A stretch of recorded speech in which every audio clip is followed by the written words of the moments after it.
A gente se diz fã da Disney, mas não tem uma camiseta do Mickey. Oi, eu sou Juliana Corner e eu estou aqui para um novo quadro no canal. Bem, pelo menos eu espero que se torne um novo quadro. Quando eu comecei a fazer as análises de todos os filmes da Marvel, eu também pensei em fazer uma análise de todos os filmes do estúdio Disney de animação. Porém, eu não queria que fosse uma análise pura e simples de cada filme. Eu quero, nesse novo quadro, contar a história do estúdio, assim como da animação, ao analisar cada filme. E isso demanda uma certa pesquisa. Por isso, eu já peço para você deixar o seu gostei e se inscrever no canal, caso você queira continuar vendo essa série. Mas bem, sem mais delongas, vamos à vinheta, porque esse quadro tem vinheta.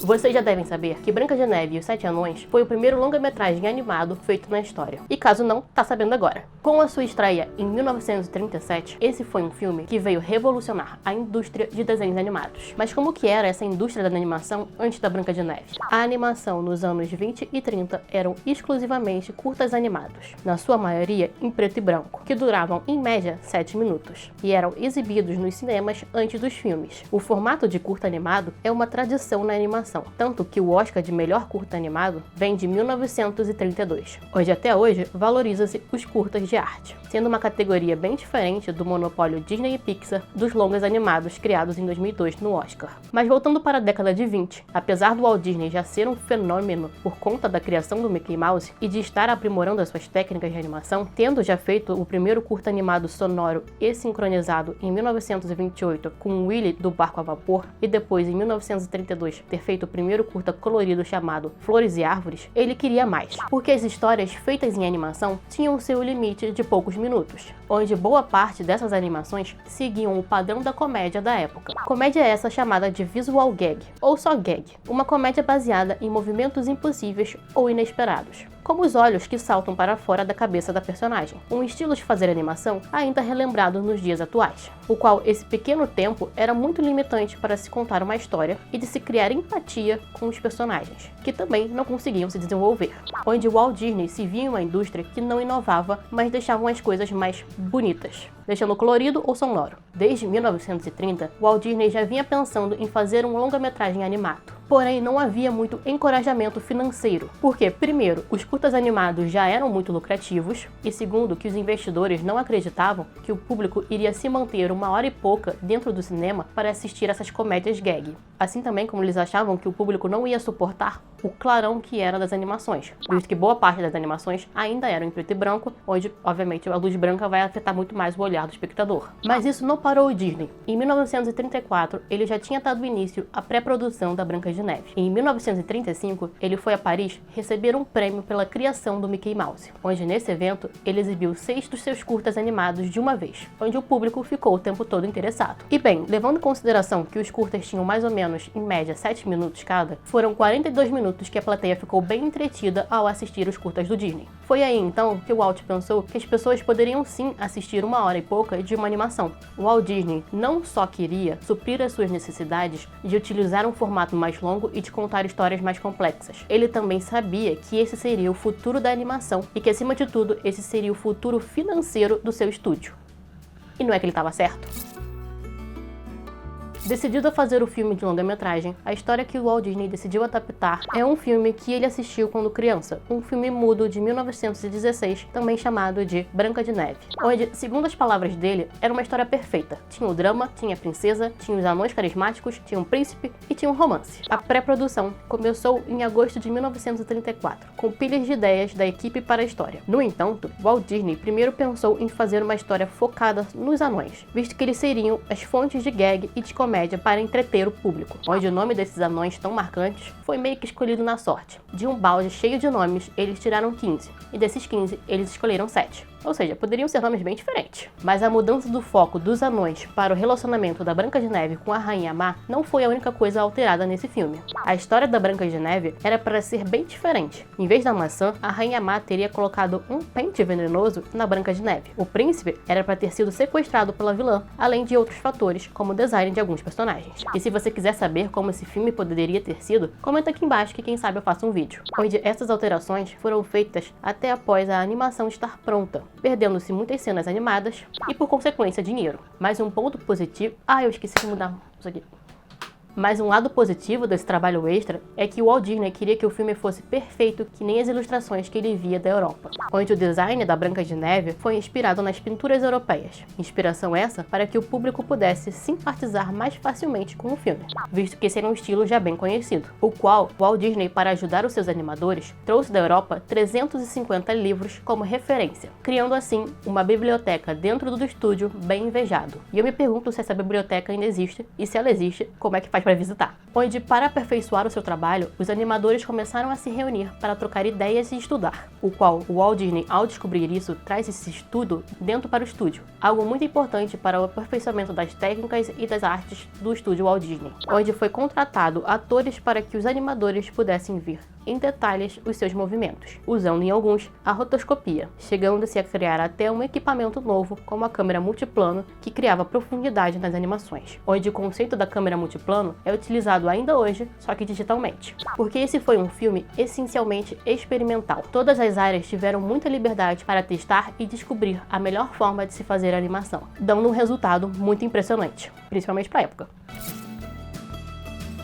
Vamos então falar sobre o filme com as perspectivas de hoje. Mas antes, se você está gostando do vídeo, já deixa o seu gostei e se inscreve aqui no canal. O filme começa com o Walt Disney agradecendo quem esteve com ele. Afinal, foi uma obra bastante desencorajada por todo mundo. Mas que bom que ele persistiu. Onde antigamente, caso você não saiba, os créditos eram exibidos antes dos filmes. Eu não consegui achar exatamente por que isso foi mudado com o tempo. Caso você saiba, comenta aqui embaixo. Mas eu acredito que é porque, primeiro, antigamente não se acreditava todos os artistas. E segundo, porque as produções acabaram aumentando e, por consequência, o número de nomes. O filme começa com um resumo escrito da história da Princesa Bela e da Rainha Má, que eu considero que nos dias de hoje não caberiam, principalmente para crianças, visto que elas iriam perder o interesse na primeira página. Se bem que esse não é um filme para crianças, mas eu vou falar disso um pouco mais pra frente.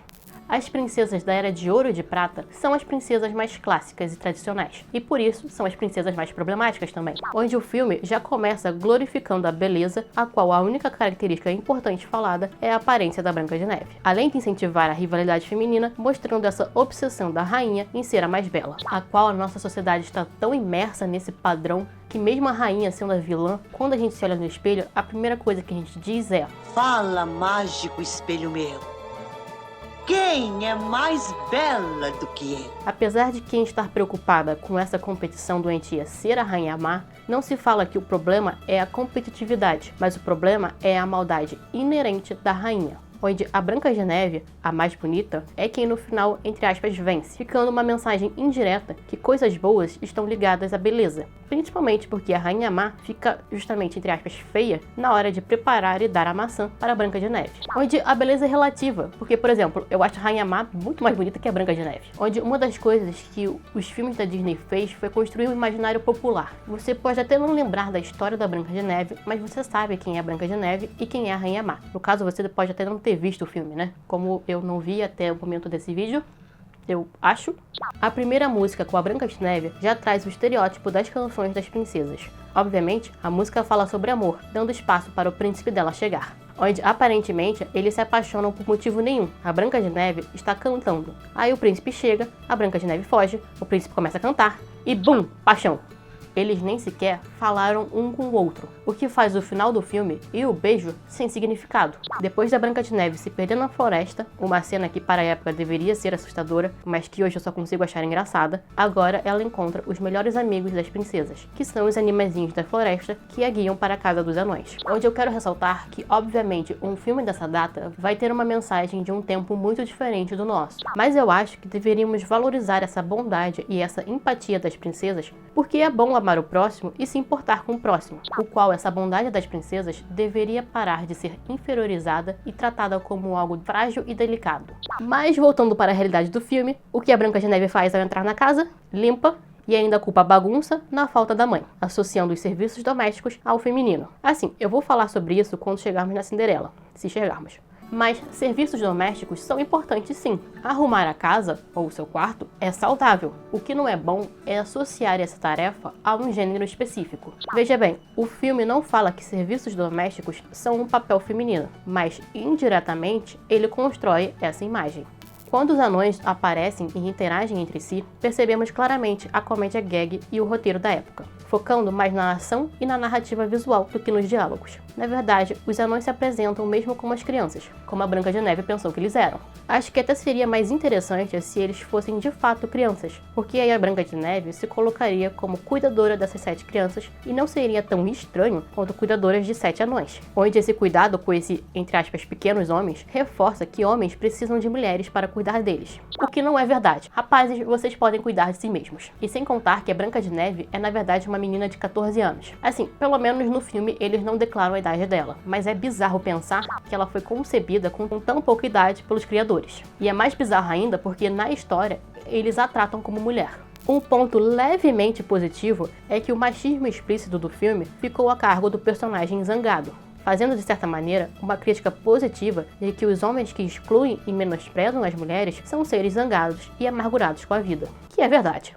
Obviamente, a Rainha Má se transforma em um estereótipo de bruxa e perde a sua beleza na hora dela causar um mal à heroína, reforçando o imaginário de que o vilão ou a vilã vai ter uma aparência feia ao fazer alguma maldade. Onde a Branca de Neve não é só salva pelo príncipe. Na verdade, o príncipe não fez nada o filme inteiro. E é injusto que só lembremos dele, porque a Branca de Neve foi salva pela sua bondade com o próximo. Primeiro, quando os animais da floresta correm para avisar os anões do ocorrido, depois pelos anões, que ela ganhou simpatia, que além de afastarem a Rainha Má, não enterram seu corpo, permitindo assim o beijo de amor verdadeiro. Amor esse que eu não sei de onde veio, porque eles não trocaram uma palavra o filme inteiro. Tanto que quando a Branca de Neve fala do Príncipe Charme, eu nem lembrava mais dele. E aí depois reclama que a gente pede uma namorada pra Elsa, né? É isso? Mas casar sem falar pessoa pode. Por conta desse ser um filme vindo de uma tradição de curtas, o filme se mostra meio dividido na sua narrativa, como se a história fosse dividida em etapas que precisassem ser concluídas, onde é muito comum o uso do fade in black para demarcar essas etapas. Obviamente isso é por conta de ser o primeiro, mas conforme o filme passa, essas situações vão se associando de forma mais orgânica, apesar de continuar sendo situações que simplesmente acontecem. Mas, como são situações divertidas, meio que disfarça um pouco essa falta de sincronia, onde eu também vejo nesse filme uma carência grande de diálogos. Eu sei que é um musical e um filme que veio de uma tradição de expressões visuais, mas isso, visto nos dias de hoje, deixou os personagens meio que com uma carência de desenvolvimento. Na sonoridade, eu não sei o que aconteceu, mas a tendência das animações foi perder essa sonoridade excessiva. Acho que até os anos 80, todo movimento feito em animações vinha acompanhado de uma orquestra. Não que seja ruim, afinal, cada som ouvido no filme teve que ser pensado e produzido, além de ser considerado bem realista na época.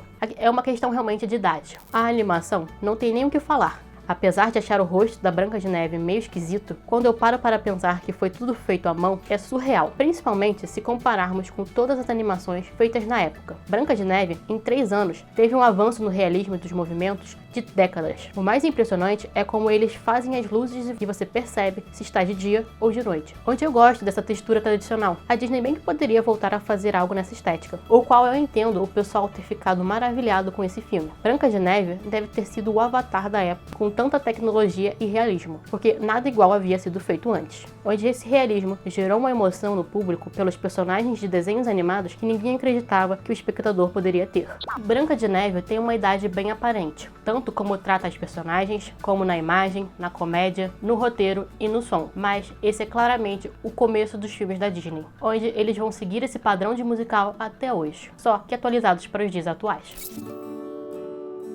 Eu vejo como algumas pessoas se referem aos filmes da Era de Ouro como não muito próprio para crianças. Bem, é porque de fato eles não eram feitos para o público infantil, onde no caso da Branca de Neve, ele até foi censurado para menores em alguns países. Porque a gente tem que pensar que o conceito de infância é mais ou menos recente. Essa mega preocupação com as crianças e de fazer produtos para o público infantil só ganha forças depois da Segunda Guerra, onde nos anos 30 o cinema não era lá um lugar para crianças, onde o próprio Walt Disney já disse que ele fazia filmes para todas as idades, não só para o infantil. Mas, tirando isso, Branca de Neve e os Sete Anões foi um estouro após o seu lançamento, sendo o filme mais visto até 1940 por conta da estreia de O Vento Levou, o filme mais visto na história, onde até estima-se que mais pessoas foram ver Branca de Neve do que Star Wars. Bem, pelo menos a primeira estreia de Star Wars, eu acho. as críticas quase 100% positivas, tendo só uma observação aqui e ali, onde uma delas falou que o filme era realista demais, perdendo a essência da animação, que é o imaginário. Ah, se esse crítico visse a época dos live actions. Ah, se ele visse Rei Leão. Onde, obviamente, o Walt Disney ganhou o Oscar honorário de inovação da indústria. Mais que merecido. Após 37, o filme teve 8 relançamentos para o cinema. Porque a Disney precisa fazer um dinheirinho, né? Tendo uma bilheteria total de 184 milhões de dólares. Onde desse valor, 66 foram na sua primeira estreia. No caso, foram na sua estreia, né? Onde, se convertermos esse valor para a inflação dos dias atuais, ele teria feito hoje 1 bilhão e 181 milhões na sua estreia. E 1 bilhão 436 milhões com os seus relançamentos. Onde, fazendo este ajuste da inflação, Branca de Neve estaria em 10º lugar de filme mais lucrativo nos Estados Unidos. Porém, o seu custo também não foi barato. Com um orçamento previsto primeiro de 250 mil dólares, Walt Disney teve que hipotecar a sua casa para chegar no valor de 1 milhão e 500 para terminar o filme. Essa foi a história da Branca de Neve, o filme que começou tudo e é lembrado até hoje, mas que no live action deve ser refeito, que a mensagem está muito ultrapassada. Bem, os comentários estão abertos para qualquer dúvida ou correção que eu devo esclarecer no próximo vídeo. Inclusive, na descrição eu vou deixar algumas fontes que eu usei para fazer o roteiro. E se você gostou desse vídeo, por favor, deixe seu gostei, compartilha e pede para todo mundo se inscrever no canal, porque eu quero fazer o vídeo sobre o Pinóquio, mas eu só vou fazer se esse vídeo aqui tiver no mínimo 100 likes. 100 likes é a meta para eu fazer o próximo vídeo dessa série. Se flopar, flopou. Bem, aqui do lado tem um vídeo que eu fiz falando porque eu acho que as sequências terceirizadas da Disney são melhores que os live actions. E aqui em cima tem uma playlist com todos os vídeos da Disney que eu já fiz. Bem, eu sou Juliana Corner, muito obrigada por assistir e até!